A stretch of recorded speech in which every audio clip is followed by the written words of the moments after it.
بسم اللہ الرحمن الرحیم۔ ناظرین السلام علیکم۔ YouTube news channel Kharian gazette میں ہوں گل بخشال۔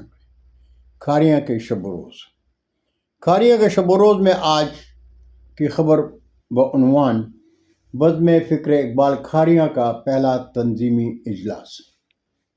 ناظرین، دنیائے اردو ادب کی عالمی تنظیم قلم قافلہ پاکستان 1984 میں عمل میں آیا۔ قلم قافلہ کے زیر اہتمام قومی سطح کے مشاعروں کے علاوہ سخنوران جہاں کی شاعری پر مشتمل انتخاب قلم قافلہ کی پہچان ہے۔ دنیا بھر میں اردو ادب سے وابستہ شعراء و شاعرات قلم قافلہ پاکستان کی خطبی خدمات کا برملا اظہار کرتے ہیں۔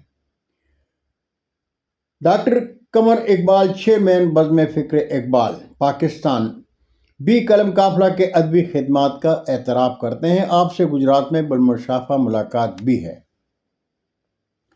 ڈاکٹر قمر اقبال چیئرمین بزم فکر اقبال پاکستان کی خواہش پر کھارے کے ممتاز شاعر پروفیسر کلیم ضیاء کی تحریک پر کاشانہ علم و ادب بخشالی منزل میں اقبال دوستوں کی جرمٹ میں بزم فکر اقبال کھاریاں کا پہلا تنظیمی اجلاس ہوا۔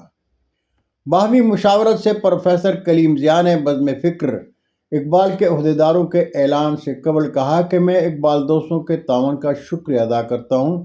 مجھے امید ہے کہ ہم کھاریاں شہر میں حضرت علامہ اقبال رحمۃ اللہ علیہ سے اپنی محبت کے اظہار میں آج جس فکری سفر کا آغاز کر رہے ہیں، انشاءاللہ آنے والے کل کھاریاں شہر میں بزم فکر اقبال کی پہچان ہوگا۔ بزم فکر اقبال کے منتظم اعلیٰ گل بخشال بھی ہوں گے۔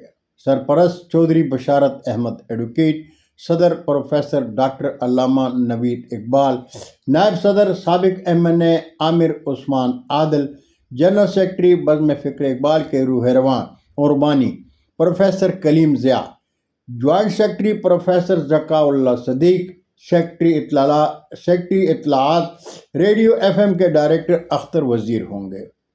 مجلس عاملہ کے ممبران میں چودھری ثاقب بشیر ایڈوکیٹ، سابق vice chairman municipal committee Kharian, Irfan Naseer Marala, سابق نائب ناظم تحصیل Kharian, Muhammad Anwar Chauhan, chairman Kharian press club, Ehsan ul-Haq, سابق صدر کھاریاں پریس کلب، شیخ فیصل اسلام، سابق صدر پریس کلب گلیانہ، طارق امام کوکب، طارق عزیز، حفیظ الرحمان، محسن مجید، شاہد جاوید گنجا اور میجر ریٹائرڈ سعید احمد شامل ہیں۔ بہت شکریہ ناظرین، زندگی نے ساتھ دیا تو انشاءاللہ برقی رابطے میں پھر ملاقات ہوگی۔ تب تک کے لیے اجازت چاہوں گا۔ اللہ ہم سب کے پاکستان کا حامی و ناصر ہو۔ پاکستان زندہ باد۔